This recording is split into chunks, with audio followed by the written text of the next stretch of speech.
Good morning everyone, स्वागत है आप सभी का विजडम एजुकेशन पे।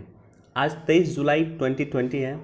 दैनिक जागरण के राष्ट्रीय संस्करण का कंप्लीट न्यूज़ एनालिसिस करेंगे। सबसे पहले हमारे चैनल पे नए हैं तो सब्सक्राइब कर दें, वीडियो को लाइक कर दें, अपने दोस्तों के साथ, अपने कलीग के साथ इसे शेयर कर दें। और कोई क्वेश्चन पूछना है, कमेंट सेक्शन खुला हुआ, क्वेश्चन पूछ सकते हैं। तो आज का क्वेश्चन है कि D10 ग्रुप बनाने का प्रस्ताव किस देश ने दिया। D10 मतलब क्या होता है? डेमोक्रेसी 10, यानी लोकतंत्र के 10 ग्रुप बनाने का प्रस्ताव दिया है। जिस देश में लोकतंत्र हो वैसे 10 देशों को साथ में लाने का एक प्रस्ताव एक देश के द्वारा दिया गया है। आपको बताना है D10 का प्रस्ताव किस देश ने दिया। D10 यानी डेमोक्रेसी 10, यानी 10 लोकतांत्रिक देशों का समूह बनाने का जो है प्रस्ताव किस देश ने दिया है। Option A America, B Britain, C France या डी इजराइल। इसका जवाब हमें कमेंट सेक्शन में आपको पहले दे देना है। वीडियो को पॉज करके इसका जवाब दे दो। वीडियो के आखिर में मैं इस पर डिस्कस कर दूंगा। भारत में निवेश के लिए इससे बेहतर मौका नहीं, प्राइम मिनिस्टर मोदी। तो भारत के प्राइम मिनिस्टर कल जो है 45वां समिट था किसका? तो USIBC का, United states India business council, America Bharat business council का 45वां समिट था। और उस समिट को अमेरिका के विदेश मंत्री ने भी संबोधित किया, भारत के प्राइम मिनिस्टर ने भी संबोधित किया और भारत के विदेश मंत्री ने भी संबोधित किया। ये जो बिजनेस काउंसिल होती है, बेसिकली यहाँ पे अमेरिका के और इंडिया के जितने निवेशक होते हैं, इन्वेस्टर होते हैं, वो इन्वेस्टर इसमें पार्टिसिपेट करते हैं। जितने इंडस्ट्रीज होते हैं वो इंडस्ट्रीज इसमें पार्टिसिपेट करते हैं। तो ऐसे कंडीशन में प्राइम मिनिस्टर मोदी के पास एक अच्छा समय था कि वो भारत में किस तरह से निवेश को बढ़ावा दिया जाए, इसके लिए वो चर्चा कर रहे थे। और वो निवेशकों को कहा कि ये बेस्ट टाइम है, आप इंडिया में आकर के निवेश कीजिए और किस किस चीज़ों पे निवेश कीजिए उसकी उन्होंने ड्राफ्टिंग की है, उसकी चर्चा की है। और इसका वीडियो मैंने अपने टेलीग्राम चैनल पे डाल दिया था। 17 मिनट का करीब वीडियो है, वो जाकर के एक बार देख लेना। देखो, सबसे पहली बात प्राइम मिनिस्टर मोदी ने कहा है कि आप इंडिया में फूड प्रोसेसिंग सेक्टर में निवेश कीजिए। क्यों? क्योंकि फूड प्रोसेसिंग सेक्टर जो है $500 ट्रिलियन की हो जाएगी 2025 तक। $500 ट्रिलियन यानी $500 बिलियन की हो जाएगी फूड प्रोसेसिंग इंडस्ट्रीज हमारी। इसमें काफ़ी पोटेंशियल है, आप इसमें निवेश कर सकते हैं। दूसरा, प्राइम मिनिस्टर मोदी ने कहा कि आप हेल्थ सेक्टर में निवेश कीजिए। इन्वेस्टरों को कहा कि हेल्थ सेक्टर में निवेश कीजिए। 22% की दर से ये प्रत्येक वर्ष ग्रो कर रहा। आप हेल्थ में निवेश कर सकते हैं, आप फूड प्रोसेसिंग में निवेश कर सकते हैं। साथ ही साथ क्लीन एनर्जी में आप निवेश कीजिए। भारत एनर्जी सेक्टर में आगे बढ़ रहा है। भारत खुद को एक गैस बेस्ड इकोनॉमी के रूप में चेंज कर रहा है। तो ऐसी कंडीशन में आपके लिए ये बेस्ट टाइम है, बेस्ट मौका है, आप क्लीन एनर्जी सेक्टर में इंडिया में निवेश कर सकते हैं। इंफ्रास्ट्रक्चर सेक्टर में निवेश कर सकते हैं। इंफ्रास्ट्रक्चर भारत काफ़ी डेवलप कर रहा है अभी, और ऐसी कंडीशन में आप यहाँ पे निवेश कर सकते हैं। साथ ही साथ डिफेंस और स्पेस सेक्टर में निवेश कर रहा है। FDI डिफेंस में बढ़कर 74% कर दिया गया। देखो, वन डे एग्जाम हो सकता है आपको यहीं पूछ दें कि FDI की सीमा डिफेंस सेक्टर में कितनी है, तो 74% कर दिया गया इसको। साथ ही साथ प्राइम मिनिस्टर मोदी ने चर्चा किया कि भारत सरकार 2 डिफेंस कॉरिडोर बना रही है, एक उत्तर प्रदेश में और एक तमिलनाडु में। आप वहां आके निवेश कर सकते हैं और this is the best time you to invest in India, right. Finance और बीमा सेक्टर में इन्वेस्ट कर सकते हैं आप। और इंश्योरेंस सेक्टर में 100% FDI की मंजूरी दे दी गई है। साथ ही साथ किसानों के जो प्रोडक्ट, प्राइमरी सेक्टर जो हमारा है एग्रीकल्चर, उसमें आकर के निवेश कर सकते हैं हम। तो इस तरह से प्राइम मिनिस्टर मोदी ने कई एग्जाम्पल दिए हैं जहां पे भारत सरकार काम कर रही है, वहां पे आकर के निवेश कर सकते हैं आप। प्राइमरी सेक्टर में, मैन्युफैक्चरिंग सेक्टर में, FDI में, फूड प्रोसेसिंग इंडस्ट्रीज में। आपको जानकारी होगा कि मेगा फूड पार्क भारत सरकार लाई है फूड प्रोसेसिंग इंडस्ट्रीज को बढ़ावा देने के लिए। तो वहाँ पे आप निवेश कर सकते हैं। तो जो भी चर्चा हमने आपके साथ किया, ये प्राइम मिनिस्टर का वर्डिक्ट था, प्राइम मिनिस्टर का वर्ड था जो कल उन्होंने बात कही, और प्राइम मिनिस्टर का वर्ड ऐसे मीटिंग में इम्पॉर्टेंट हो जाता है, राइट। तो आपको इसको जानकारी होना चाहिए, और हो सके तो जाकर प्राइम मिनिस्टर मोदी का वो वीडियो देख लेना, मेरे टेलीग्राम चैनल पे आपको मिल जाएगा।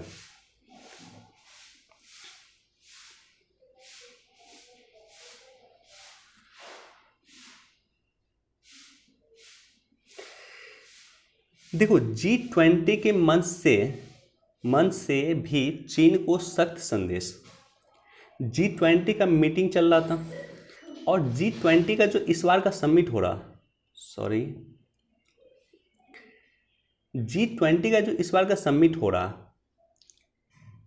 उसकी अध्यक्षता कौन कर रहा है? उसकी अध्यक्षता कर रहा है आपको सऊदी अरब।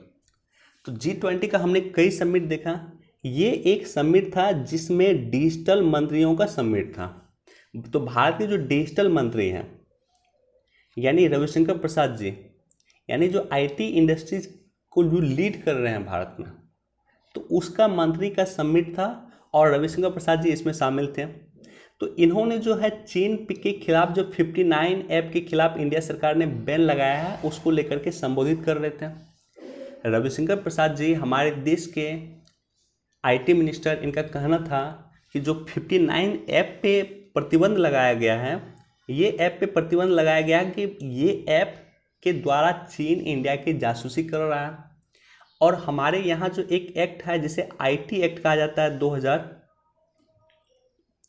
आईटी एक्ट के आर्टिकल के तहत हमने प्रतिबंध लगाया। इंफॉर्मेशन टेक्नोलॉजी एक्ट 2000 के आर्टिकल के तहत हमने प्रतिबंध लगाया है, क्योंकि इस ऐप के माध्यम से ये जासूसी कर रहा था। यानी आपका अगर टिकटॉक पे अकाउंट था तो वो सारा का सारा इन्फॉर्मेशन चला जाता था चीन को।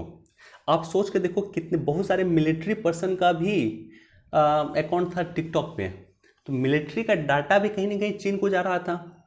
चीन को एग्जैक्ट पता था कि अभी कितना सैनिक कहाँ पे तैनात है। इसी तरह से काफ़ी अधिकारियों का टिकटॉक पे अकाउंट था। तो इस तरह से हमने बैन किया, चूंकि ये कंपनी चीन को इंफॉर्मेशन देने के लिए बाध्य है, राइट। तो हम G20 के बारे में थोड़ा सा चर्चा करते हैं।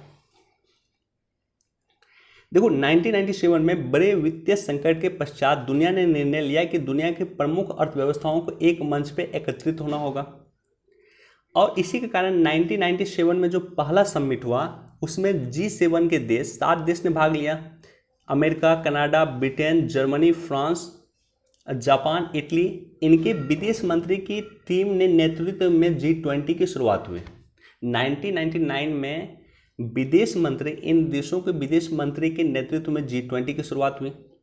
G20 में कौन से देश हैं? तो अर्जेंटीना, ऑस्ट्रेलिया, ब्राज़ील, कनाडा, चीन, यूरोपीय union, France, Germany, Bharat, Indonesia, Italy, Japan, Mexico, रूस, सऊदी अरब, दक्षिण अफ्रीका, दक्षिण कोरिया, तुर्की, यूनाइटेड किंगडम और यूएसए, ये 20 देश G20 के सदस्य हैं। G20 समूह अंतर्राष्ट्रीय आर्थिक सहयोग का प्रमुख मंच है। G20 समूह प्रत्येक महाद्वीप के जो विकसित हैं और विकासशील देश दोनों को एक साथ एक मंच पे लाने का काम करती है। क्लियर है? G20 समूह विश्व के आर्थिक उत्पादन का लगभग 80%, वैश्विक जनसंख्या का 2/3 और अंतर्राष्ट्रीय व्यापार का 3/4 का प्रतिनिधित्व करता है। G20 सम्मेलन को औपचारिक रूप से वित्तीय बाजारों और वैश्विक व्यवस्थाओं का शिखर सम्मेलन, यानी summit on financial market and the world economy के रूप में भी जाना जाता है। साथ ही साथ एक इम्पॉर्टेंट याद रख लेना कि अभी जो चल रहा है 15th G20 समिट चल रहा है, जिसकी मेजबानी कौन कर रहा है? तो सऊदी अरब कर रहा है। 16th की मेजबानी इंडिया को मिला था, लेकिन इंडिया के रिक्वेस्ट पे 16th की मेजबानी कर रहा है आपको इटली, और 17th जो इटली को मिला था, इंडिया के रिक्वेस्ट पे 17th की मेजबानी इंडिया करेगा, राइट। तो आप याद रख लेना, 16 जो 2021 में होगा उसकी मेजबानी इटली करेगा और 17th की मेजबानी इंडिया करेगा। क्यों? क्योंकि 17th जो होगा वो 2022 में होगा। और 2022 भारत के लिए इम्पोर्टेंट इसलिए है कि भारत अपनी आज़ादी का 75वां साल मना रहा होगा, और इस साल भारत अध्यक्षता करेगा G20 समिट का, जो 17वां G20 समिट होगा। इसको भी एक बार पढ़ सकते हो। बांग्लादेश की पनडुब्बी विकास योजना पे ड्रैगन की नज़र, ड्रैगन यानी कौन, चीन की नज़र है। देखो चीन जो हमारे पड़ोसी देश हैं वहाँ पे एक तरह से जाल बिछा रहा। चीन ने बांग्लादेश के उत्पाद पे टैरिफ फ्री लगा दिया, टैरिफ फ्री कर दिया, टैरिफ नहीं, मतलब टैरिफ बिल्कुल हटा दिया। क्यों? क्योंकि बांग्लादेश जो है अधिक से अधिक चीन को उत्पाद भेज सके अपना। चीन इस तरह की रणनीति कुछ नेपाल में भी अपना रहा है, राइट। तो इंडिया के जितने भी पड़ोसी देश हैं उस तरह चीन उसको आकर्षित करने के लिए बहुत सारे काम कर रहा है। और क्यों कर रहा है? क्योंकि चीन को डर है सिर्फ एक देश से, और वो है इंडिया, राइट। तो एक बार इसको भी आप देख सकते हो कि बांग्लादेश की पनडुब्बी विकास परियोजना पर ड्रैगन की नज़र। ड्रैगन चाहता है कि वो यहाँ पे इन्वेस्ट करे बांग्लादेश की जो है पनडुब्बी विकास योजना। नाम भी देख सकते हो, यहाँ पे नाम भी दिया होगा।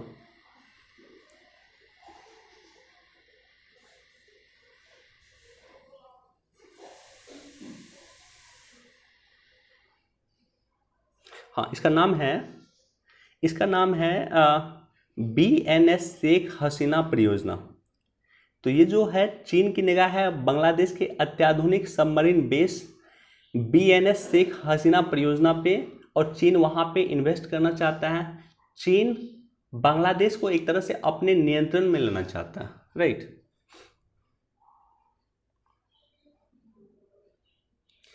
देखो इसी समिट में ये संबोधन भी हुआ और ये संबोधन भी हुआ। ये अमेरिका के विदेश मंत्री का संबोधन है और ये इंडिया के विदेश मंत्री का संबोधन है। दोनों ने इसी समिट में USIBC के समिट में संबोधन किया। एक बार दोनों को जाकर के आप देख सकते हैं।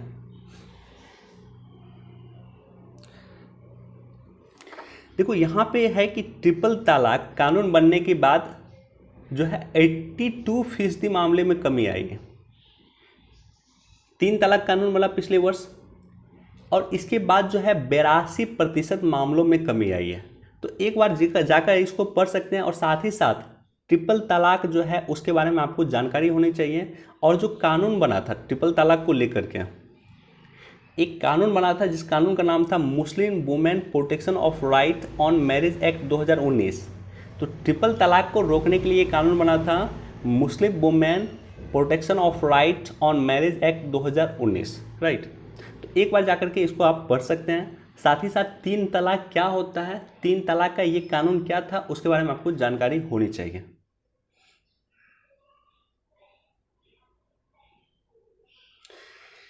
इसको भी एक बार आप देख सकते हैं कि किस तरह से आवाजाही आसान कर रही है। बहुत सारे रूट हम भूटान के साथ खोल रहे हैं, हम खोल रहे हैं आपको म्यांमार के साथ खोल रहे हैं, और साथ ही साथ हम खोल रहे हैं अपना रूट बांग्लादेश के साथ व्यापार करने के लिए, राइट।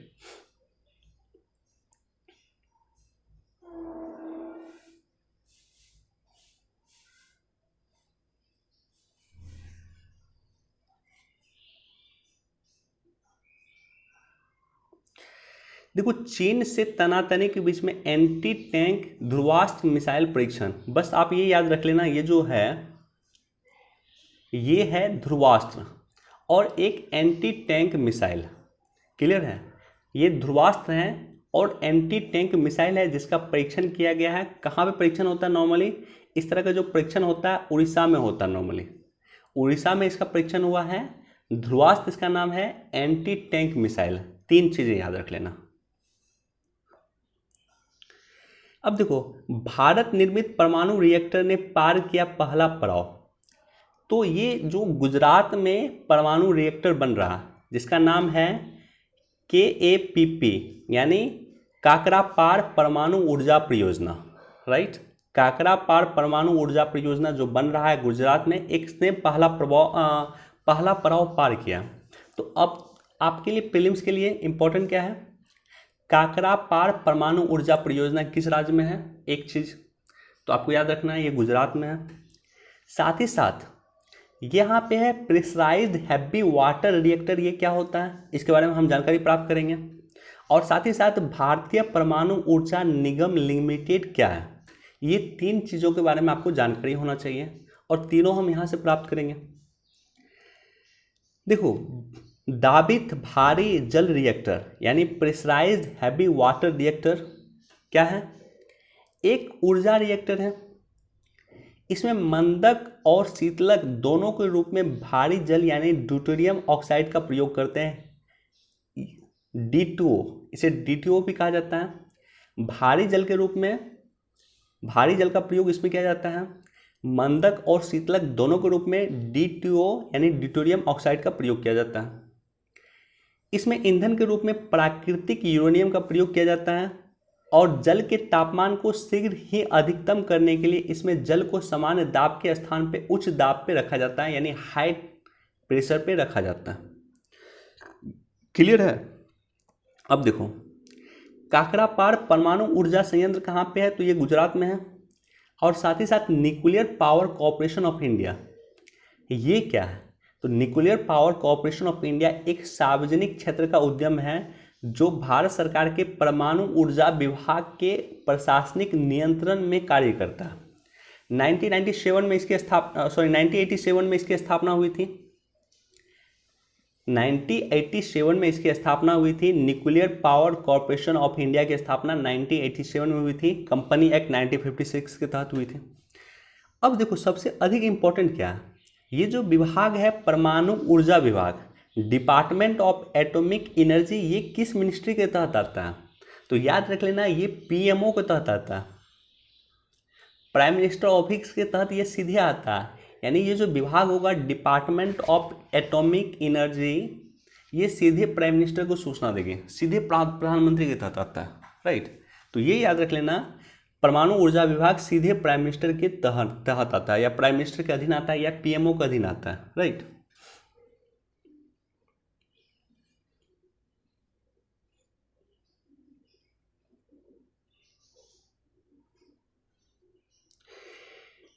इंपॉर्टेंट नहीं है, एक बार देख सकते हैं, लेकिन इंपॉर्टेंट बिल्कुल नहीं है।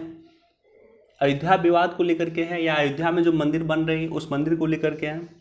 अयोध्या को लेकर के अगर आपको समझना है कि अयोध्या क्या है, तो हमारा वीडियो देख लेना। अयोध्या को लेकर के हमने डिटेल से वहां डिस्कस किया था। देखो, ये काफ़ी इंपॉर्टेंट है, लेकिन काफ़ी बार हमने इस पर चर्चा किया। ये न्यूज़ काफ़ी इंपॉर्टेंट है, एडिटोरियल काफ़ी इंपॉर्टेंट है। इसका कटिंग मैं एक बार डाल दूंगा अपने टेलीग्राम चैनल पे भी, इसको पढ़ना ज़रूर आप। और ये चूँकि हमने कई बार चर्चा किया है, इसलिए हम इस पर चर्चा नहीं करेंगे। लेकिन एक जो है यहाँ पे देखो, यहाँ पे जो है एक गैस फील्ड है, गैस फील्ड की चर्चा है, जिसका नाम है फरजाद बी ब्लॉक। तो एक इम्पॉर्टेंट लोकेशन हो जाता है, ईरान का एक पार्ट है फरजाद बी ब्लॉक, जो एक गैस फील्ड था, और जहाँ पे ONGC जो इंडिया की कंपनी है, इंडिया की जो कंपनी है ONGC, वो इसमें गैस निकालने का काम करने वाली थी। अब फरजाद बी ब्लॉक से भारत को बाहर कर दिया है। क्यों बाहर कर दिया है? क्योंकि भारत ने तेल खरीदना बंद कर दिया था 2019 में। अप्रैल 2019 से भारत जो है ईरान से तेल खरीदना बंद किया था। क्योंकि अमेरिका ने इंडिया पे दबाव दिया था। अमेरिका ने इंडिया पे क्यों दबाव दिया था? क्योंकि अमेरिका जो है ईरान न्यूक्लियर डील से बाहर आ गया था। अमेरिका ईरान न्यूक्लियर डील से बाहर क्यों आया? क्योंकि अमेरिका ने इल्ज़ाम लगाया था ईरान पे कि ईरान जो है ईरान न्यूक्लियर डील का सम्मान नहीं कर रहा है, वो न्यूक्लियर टेक्नोलॉजी डेवलप कर रहा है, राइट। क्लियर है? तो इस पे लेके कई बार हमने चर्चा किया है। बस 2 इंपॉर्टेंट लोकेशन जो है आपको याद रखना चाहिए। एक तो आपको याद रखना चाहिए जो, एक सेकेंड,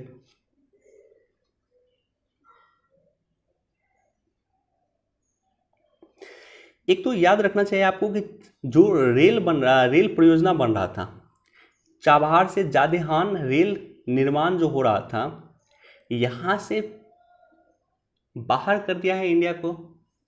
हालांकि अभी कल ऑफिशियल स्टेटमेंट आया है वहाँ के मंत्री साहब का कि हमने इंडिया को बाहर नहीं किया है, लेकिन जिस तरह से लग रहा है, जिस तरह से ईरान इसको अकेले बनाना शुरू कर दिया है, उसको लेकर के ऐसा लग रहा है कि ईरान ने इसको इंडिया को बाहर कर दिया। और दूसरा कहाँ है, दूसरा जो ये गैस फील्ड है, ये गैस फील्ड है फरजाद बी ब्लॉक, ये इंपॉर्टेंट है, दोनों को लोकेशन आप याद रख लेना। साथ ही साथ न्यूज़ पे हमने कई बार डिस्कस किया है, इसलिए हम इस पर चर्चा नहीं करने वाले हैं आज, लेकिन इसको पढ़ लेना, ये काफ़ी इंपॉर्टेंट है, इसको आप जाके खुद से पढ़ लेना। ओके, चीन से आयात पे रोक के पक्ष में 67% एमएसएमई। भारत की जो है माइक्रो स्मॉल मीडियम इंडस्ट्रीज हैं, ये चीन से आयात पे रोक के पक्ष में है। 67% एमएसएमई चीन से आयात के रोक में पक्ष में है, और कुछ एमएसएमई का कहना है कि नहीं, आयात होना चाहिए, राइट। तो इसको भी जाकर के एक बार देख सकते हैं, अधिक इंपॉर्टेंट नहीं है, लेकिन एक बार जानकारी के लिए देखना चाहिए।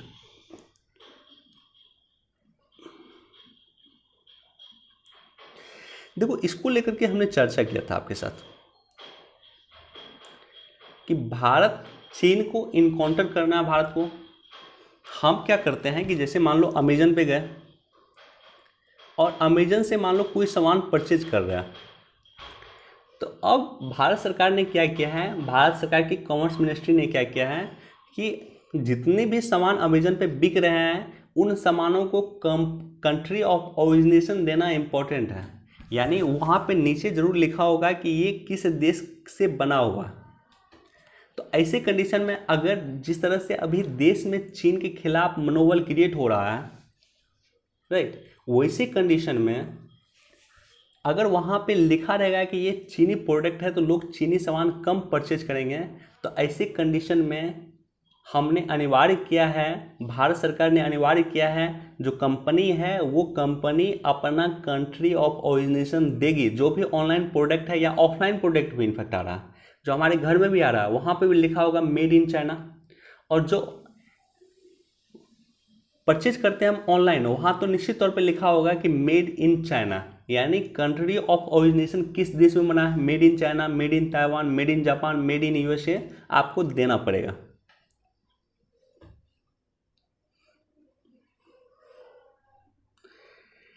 ह्यूस्टन स्थित वाणिज्य दूतावास बंद करे चीन। अमेरिका का एक बहुत बड़ा कदम है, इसको आप सोचिए कि बहुत बड़ा कदम है अमेरिका का कि वाणिज्य दूतावास जो है बंद करने के लिए, ह्यूस्टन में जो चीन का वाणिज्य दूतावास था उसको बंद करने के लिए अमेरिका ने बोल दिया।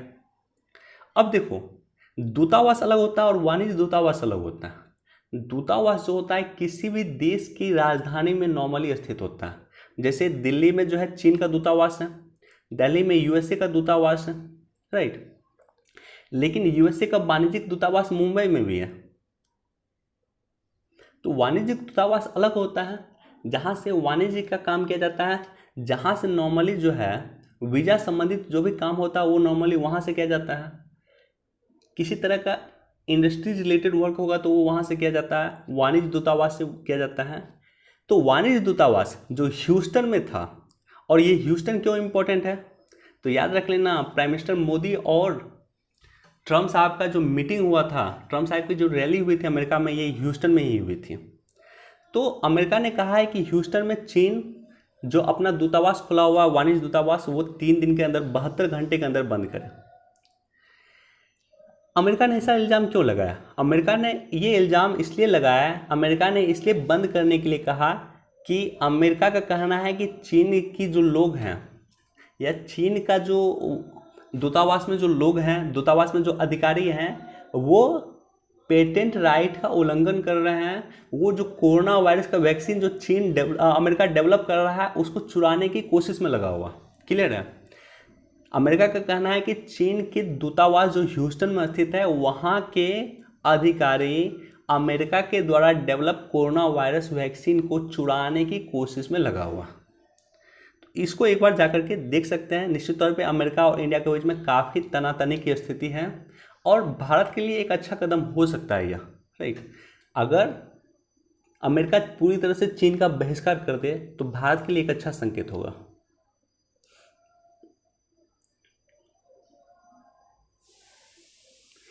इसको भी एक बार देख सकते हैं। जीसस की मूर्ति की जगह जो ईसाई लोग हैं उनको कर रहे हैं चीन की सरकार कि आप जीसस की मूर्ति की जगह माओ की मूर्ति लगाइए, आप जो हमारे राष्ट्रपति हैं शी जिनपिंग उसकी मूर्ति लगाइए। बहुत ही ख़राब कंडीशन है ह्यूमन राइट का चीन में ह्यूमन राइट का बहुत ख़राब कंडीशन है। आप सोचो ईसा मसीह की मूर्ति की जगह वो लोग बोलते हैं कि माओ की मूर्ति लगाइए, हमारे देश के राष्ट्रपति की मूर्ति लगाइए, तो क्या ये भगवान है भाई? बहुत ही ख़राब कंडीशन है चीन में मानवाधिकार को लेकर के।